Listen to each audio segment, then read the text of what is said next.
right now on 5 on your side at 10. The heat is here and the humidity is only going to intensify. I'm timing out the rain chances on the way. It may give us a little bit of relief. Plus, just hours ago, the jury reaches a verdict in the murder case of a retired police captain. And our top story tonight, a child drowns in a St. Louis County pool while at camp. Our thoughts and prayers go out to the family of this little boy. What happened during the supervised swim? Tonight, we're learning more about the drowning death of that 6-year-old boy. Good evening, I'm Ann Allred. And I'm Mike Bush. It happened at the Kennedy Recreation Complex in South County. And 5 on your side's Robert Townsend has been there all night. He joins us now with more on the heartbreaking story. It was a tough day indeed for everyone here at this rec center. People just couldn't stop thinking about the little boy who drowned and his family. The emergency call about a sick call at Kennedy Recreation Complex first went out around 1:30 Wednesday afternoon. Multiple St. Louis County police officers descended on the South County Rec Center and found a 6-year-old boy unconscious in a swimming pool. Police say lifeguards and paramedics performed CPR on the child, but they could not save him. The child died at a hospital. It's tragic for the family. It's tragic for these counselors. We saw visibly upset moms and dads with their kids and a chaplain all leave the recreation center as the awful news spread. I mean, we've never had any trouble at this camp. The counselors are very good. They're very good at communicating. They're very good at taking care of the kids. Dan Dooley went to the rec center to pick up his 2 children. He then learned a little boy who played with his kids at summer camp drowned. Our thoughts and prayers go out to the family of this little boy and everybody that works here and all these kids that knew this boy. A St. Louis County spokesperson tells 5 on your side multiple children were in the pool at the time of the drowning. We're also told this was the first drowning at the county's 4 public swimming pools since the facilities opened. I'm devastated for the family. In 1982, Lisa McMullen's 22-month-old son, Nicholas, drowned in their pool on the family's farm.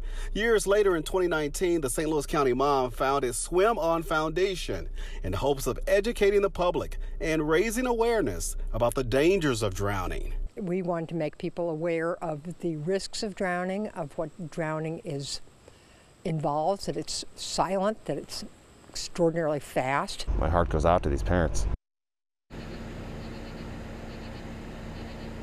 The center's summer camp will now be closed for the rest of the week. Now tomorrow, several grief counselors will be here helping employees cope with a tragic loss. Live in South County, Robert Townsend, 5 on your side. According to the National Drowning Prevention Alliance, nearly 4,000 drownings take place in the U.S. every year. That's an average of 10 drownings every day. It's one of the top 5 leading causes of unintentional injury deaths for all ages. Tonight, a recycling plant in Limay is still standing after a massive fire. It took nearly 2 hours to get it under control. The building is used to store paper products, so that's where the majority of the flames came from. The Metro West fire chief says it started around 3:30. It upgraded to a 3-alarm fire because of the hot weather and the need to swap out firefighters. Still no word on a cause. A guilty verdict tonight in the murder of retired St. Louis Police Captain David Dorn. It took a jury just 3 hours to convict Stephen Cannon. Dorn was killed in June of 2020 while trying to protect a pawn shop during the unrest following George Floyd's death. Cannon's mother screamed an expletive while leaving court. His aunt gave the Dorn family the middle finger. Dorn's widow talked about their reaction outside the courthouse. I have very heartfelt sympathy for them. Nobody wins in this. You know, I lost David and now they're losing a brother and a son. You know, I feel sorry for them. And, you know, my heart goes out to them as well because they've lost too. A first-degree murder conviction carries a life sentence. Cannon will be sentenced on September 13th. The St. Louis FBI is offering a $25,000 reward to help them track down a convicted sex offender. Bruce Emerson Sawhill has been on the run for 20 years for a first-degree sodomy charge in Jefferson County. He was convicted for the sexual assault of a 13-year-old in St. Louis County and was accused of another crime. We're told he could be anywhere between here and the Pacific Northwest. If you have any information, you're asked to call 1-800-CALL-FBI. Tonight, a plea from two cross-country travelers after their car and two dogs were stolen during their stop in St. Louis. Our Pepper Baker is live on Washington Avenue downtown where it happened. Pepper? Yeah, and Freddie and Marco Zambrano Chaldrub were eating outside of a restaurant right here on Wash Ave and 14th Street when their car was stolen right in front of their eyes. Now, what was supposed to be a quick overnight trip in St. Louis has now turned into a week-long nightmare. Lost pet signs posted around downtown St. Louis. He's a little crazy energy. Have a picture of Disco, a light brown French bulldog. We've been just posting them everywhere where we can. But this Frenchie didn't wander from his owners, Freddie and Marco Zambrano Chaldrub. Losing a family member for us is difficult. He was stolen. Before heading out to our next state to go to Kansas City, we decided to stop and grab a bite to eat here on this corner. The couple are on a cross-country road trip. They spent Sunday night in St. Louis. They grabbed a bite the next day downtown on Washington Avenue and 14th Street. It was really hot, just like it is today. We didn't want to put the dogs out on the pavement, so we actually parked the car right here in vision from where we were sitting. With the AC on. Both dogs were just a crosswalk away when a city bus stopped at the intersection and blocked the view of the car, and the thieves made their move. We've calculated the light, it's about 20 seconds, 25 seconds. That's how much time it took for them to get into the vehicle and speed away. We're on this cross-country road trip for the end till the end of the year, so our entire life is there, plus more importantly, our two dogs that were stolen in the vehicle as well. They filed a police report for the stolen white Hyundai Santa Fe. In the meantime, they're posting signs, checking animal shelters, and waiting for a phone call, hoping someone found their fur baby. We don't want to leave town without exhausting all our resources and making sure that we didn't leave any stone unturned looking for Disco. Now, they found their other dog, Rocky, abandoned in Fox Park. That's when a woman found him and called the number on his tag. They're still looking for Disco. If you have any idea of where he might be, we have information on how to reach the owners on KSDK.com. Live in downtown, Pepper Baker, 5 on your side. 100 gunshots. That's how many bullets police say rang out less than 24 hours ago in the downtown West neighborhood of St. Louis. It happened at Washington and 20th Street. 2 people were hurt. 5 on your side met with residents and business owners who are ready for police officers to take some action and put an end to the violence. I don't think you're going to be able to prevent it. The only thing you can do is try to control it. I think it should be officers walking on feet for what needs to take place and occur here. Police say multiple shooters were all firing at each other. Investigators believe they came from parties at 3 different short-term rental properties. Turning now to St. Charles, where the city is a step closer to placing limitations on short-term home rentals. That includes limiting the number of properties people can rent through services like Airbnb and Vrbo. As Brent Solomon reports, the city is also looking to zero in on homeowners who are sidestepping city policy. St. Charles knows its strengths. We have a vibrant Main Street. We rely on tourism. Tourism is a large part of our economy. On top of that, also a great place for people to live. There's a lot of people who live in St. Charles and are moving to St. Charles. And, these regulations are about trying to find a balance. Specifically when it comes to short-term rentals like Airbnb and Vrbo. Right now, some 100 homeowners are renting out their spaces illegally. Technically, what can you do? It ultimately is going to be a code enforcement issue. Community Development Director Zach Tussinger says the city plans to reach out to them and work with them to get them into compliance. Meantime, City Council just voted to consider limiting the number of homes that can be rented for short-term stays to 0.5%.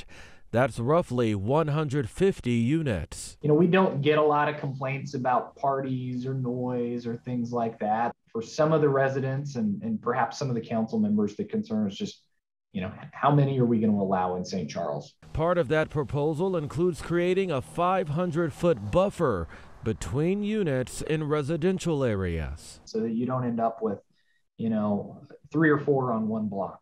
that would not apply to rental properties in commercial areas. All of these homeowners must apply for a business license and a possible conditional use permit that comes with a proposed $150 fee. Right now, all of this is just under discussion. St. Charles leaders are looking at what's working well in other areas in order to find the best fit. I'm Brent Solomon, 5 on your side. Right now, St. Charles homeowners must pay $75 a year if they want to rent out their home. That could go up to $100. A final vote on all of this is expected next month. The Chesterfield Mall is about to get even emptier. Our partners at the St. Louis Business Journal report the Macy's store is closing, but it won't be gone for good. Macy's will open a small format location in the Chesterfield Common Shopping Center. That's off Boone's Crossing in the Valley, and the store opens in the fall. Another day of trying to stay cool in this extreme heat. Meteorologist Jim Castillo is in for Scott tonight. So, Jim, how hot did it get today? Well, the high today, 100. So this is the 4th time we've hit 100 or above this year, which is not a record in itself, but still it shows you how hot it is, and we're expecting more 100s beginning Friday. 90 is the average, so we were 10 degrees above that, and of course that record high 110, so 10 away from that one. And the record watch, well, the records are pretty high Friday, Saturday, and Sunday, 108, 108, 111, but we are forecasting about 100 Friday. A little bit of added cloud cover may keep us at 99, and then on Saturday should be our hottest day, plenty of sunshine, 104, plus that humidity in there, and then 101 on Sunday. But our storm chances will be increasing as we head into Sunday late and into the overnight hours, and also off and on next week. I'll time that out for you a little bit more coming up in Maine weather in just a few minutes. I just didn't feel I was in a comfortable enough spot to not work. It doesn't have to be all or nothing. The new trend for people reaching retirement age who are not quite ready to call it quits. Stocking up. The good news for parents coming to the baby aisles. Monday, he's a home run star. Tuesday, he's an all-star. And tonight, he's the star of the ESPYs. The achievement Albert Pujols is adding to his spectacular week. An outage tonight that could impact your workday tomorrow. Microsoft says its Teams application is down for areas around the world. The company hasn't narrowed down specific locations yet, but we know our own company was impacted tonight. Microsoft tweeted an hour ago saying it's investigating. No prediction for when it will be resolved. Some employees at home are thinking, great, that's wonderful news. All right, here's some really good news tonight for parents. Right now, there's a robust pipeline of baby formula. The Food and Drug Administration told lawmakers today formula production now exceeds consumer demand. Officials say despite more product coming in, it will take time for shortages to be resolved. Tomorrow afternoon, there's a Feed the Babies event in St. Louis. Operation Food Search is opening up its Metro Market stop at Affinia Healthcare to supply breast milk, formula, rice cereal, and groceries for St. Louis families. It's from 3 to 5 o'clock at Affinia Health. That's on Biddle Street. Retirement is looking more distant for a growing number of Americans, and now there's a new trend called downshifting to help people plan a way out and weather this economic storm. Michelle Lee has details in tonight's Making Ends Meet report. Chances are rising prices and shrinking 401ks are forcing you to rethink retirement, whether you're in your 40s or your 60s. The growing trend of downshifting has many reconsidering what retirement really looks like. Retirement used to be a part of the American dream, but for some, it seems more like a pipe dream. I just didn't feel I was in a comfortable enough spot to not work right now, at least while prices are as high as they are. Stephen White retired when the pandemic hit, and he's already returned to work as a substitute teacher, making him part of what's known as the downshifting trend. So the idea of downshifting or phasing into retirement is to say, you know, instead of working full-time, 9 to 5, maybe I want to go part-time. Jeff Sachs out of Sachs Financial in Creve Coeur helps people of all income levels plan their retirement. It's not how much you make, how much you have, it's how much you spend. He says a lot of people are working at least part-time to ride out this bad economy. And it's also now a sentiment echoed by the AARP. Work longer, maximize your Social Security benefits, and more than anything else, make a plan, make a budget, figure out what you can afford. In fact, a new study from BMO Harris says 1 in 4 Americans are delaying their retirement because of financial worries. But it doesn't have to be all doom and gloom, especially if you like your job but want to work fewer hours. And all these studies out there show that if you have a purpose in life, if you have something to do every day and get out of the house, you'll be happier. And studies show you actually will live longer. So that's the goal, right? Have more money, live longer, and be happy in retirement. That's the whole reason for downshifting, or at least looking at that. The White House has been proposing a new plan that will bail out as many as 3 million people and retirees who faced pension cuts because of investment losses. But many say they are not going to wait for government help. Back to you. Michelle, thanks. Well, extreme heat and wildfires are happening more often, and now President Biden is saying the climate crisis is putting public health at stake. The UN's leading international climate scientists call the latest climate report nothing less than, quote, code red for humanity. The president says he invested over $2 billion to help American infrastructure withstand natural disasters. In coming days, actions to tackle the crisis will be announced by the White House. Right now, over $300 million could go to states in need. The extreme heat has led to a drought, and tomorrow Missouri Governor Mike Parson will announce his plans to help farmers and ranchers deal with the conditions. He'll stream his announcement live on Facebook at 2 o'clock. The heat didn't keep musical lovers away from the Muni tonight. Thousands filled the amphitheater to catch Sweeney Todd. This is the first time the Broadway play is at the Muni. Sweeney Todd closes Friday night. Legally Blonde, The Color Purple, and Joseph and the Amazing Technicolor Dreamcoat are the last 3 shows to round out the season. Let's get back to Jim. So the average temp is 90, you were telling us. Yes. When will we be back to that? That sounds pretty nice. And you know, in the 10-day, I do see that at the very end of the 10-day. 10 more days, yeah, okay. Yeah. And let's hope that doesn't change, as you know, because that could change. So what we're looking at now, you know, last night's overnight low was 81. We're already to 83. A front move through here was really just a wind shift line, and then also the dew point drop. So the humidity is not as bad. So the low tonight likely outside of the city in the 60s, and then low 70s in St. Louis. The jet stream and the storm track right here throughout the Great Lakes. And then you see right down in this area, we have some shower thunderstorm activity that popped up just outside of our viewing area. So we were watching that, and of course nobody had rain here, but that will likely change as we head into Sunday night and into Monday. So high pressure's coming in, and it feels a little bit better out there. Still highs tomorrow, upper 90s. There's that front coming through here, very dry today. And then, of course, to the south, we have a heat advisory still in Arkansas tonight. But notice nothing right here because we're going to get a little bit of a break tomorrow. Still going to be a hot day, but with that humidity not as high.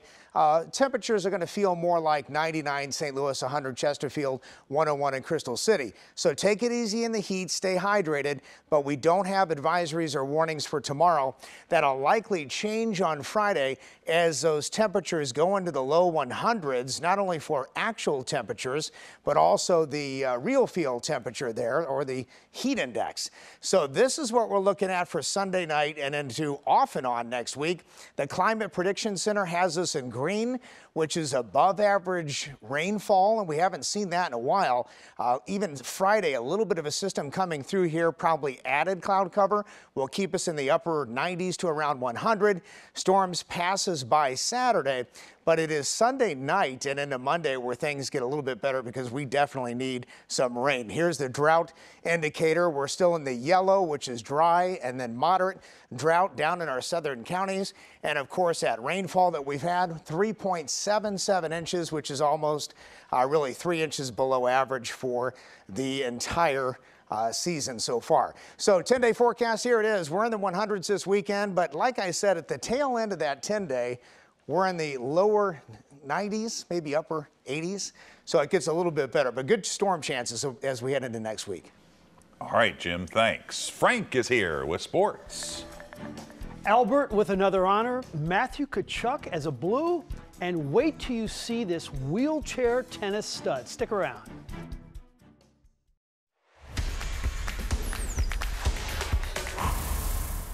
A few years ago, when Matthew Tkachuk wore a Yadier Molina jersey, everybody loved it. We would love it more if he had a Blues jersey on next season.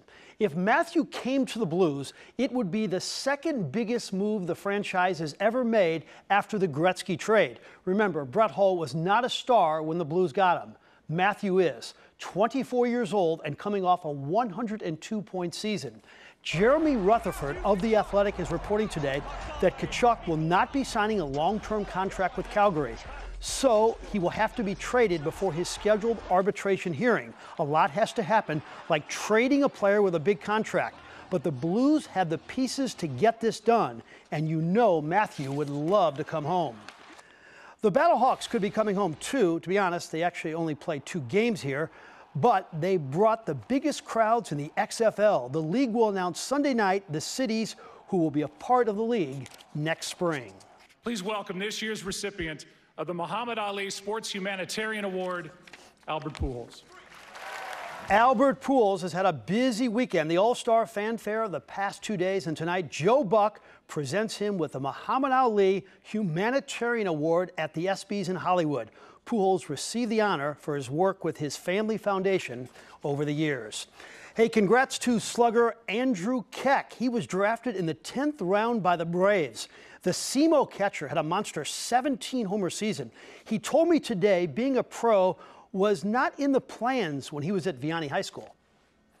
I was so focused on getting a college scholarship, I hadn't even thought about going past college. And then, you know, it definitely took me a little bit to realize that, and I think tell myself that, you know, I always knew I was a good player. I just didn't know what was ahead of me. So this weekend at the Chesterfield Athletic Club, the St. Louis Indoor Wheelchair Tennis Tourney will be held. And these players are amazing. Photographer Tom Stasiak and I caught up with one who has mad skills. Coming. Get him. If being an athlete is about coordination, power, and grace, nice. Come on. Then you're looking at one. I'm always trying to work on something. Good spin. Nice. Good D. Good D. I live by the mantra of if I'm not working, somebody else is working twice as hard as I am doing the same thing. So for me, if I'm not working, I'm not getting better. This is Casey Adams, 34 years old, born with spina bifida, but also born with a lot of heart and passion. Oh, jeez. Casey is the most competitive guy I've seen. I mean, everything. It's just the nature of how I'm built. Competition to me it's exciting, it's fun. There you go. On this day of preparation for the tourney, shot open. Casey was hitting with Kevin Green. There it is. One of the best in the region. Nice. And also born with spina bifida. It's changed my life. I mean, I started when I was 12 years old, and it made me start thinking about like where to go to college. I went to college to play wheelchair tennis, so it's been a big deal in my whole life. Nice. They play the sport not to make a statement. Come on. But because they are athletes. But along the way, they know they're motivating others. Anytime that you can be an athlete or do something in a wheelchair, good return. You're a role model for others in chairs and others with disabilities of all types. Same thing. Push them out wide. Open up the court. For me, I love being a role model and somebody that people can look up to, whether it be on the court, off the court, just living a daily life. Good work. See you Sunday. Yep. They will be in action all weekend at the Chesterfield Athletic Club. All right, Frank, thanks. Well, they didn't hit 21 in blackjack, but they hit the jackpot, and the luck doesn't have to end there. How you can win big this week, too. Show me the money. A lucky lottery player from St. Louis County has taken home a $422,000 jackpot. They bought their Show Me Cash ticket for the July 9th drawing at Blackjack Liquor in North County. This marks the 25th jackpot this year. $630 million are now up for grabs after no one won Tuesday night's Mega Millions drawing. 4 lucky people matched the first 5 numbers, so they each cashed in $1 million. Friday night's Mega Millions drawing will be the game's 5th largest prize ever. A married couple biking across America rolled into St. Louis tonight. Just hours ago, Deborah Meyerson and Steven Zuckerman arrived in Tower Grove Park and met with local stroke survivors. Since May, they've been biking for Stroke for America to celebrate overcoming the condition. Their goal is to reach Boston by August. And before we go, Jim has a final check of the weather. It is a hot one. So tomorrow, the humidity's in check, but we're still in the upper 90s. Then 100 for Friday, a little bit of added cloud cover, but we should stay dry. Saturday, mostly sunny, 104, but it can feel as high as 110. Then on Sunday, 101, but a good chance of showers and storms later Sunday and off and on next week should keep those temperatures in check. And maybe by the end of the 10-day, close to average, near 90. And there you have it. 5 on your side at 10. The Tonight Show starring Jimmy Fallon is next. Jimmy's guest tonight, Sarah Hyland. Start your day with Today in St. Louis beginning at 4 a.m. Have a great tomorrow.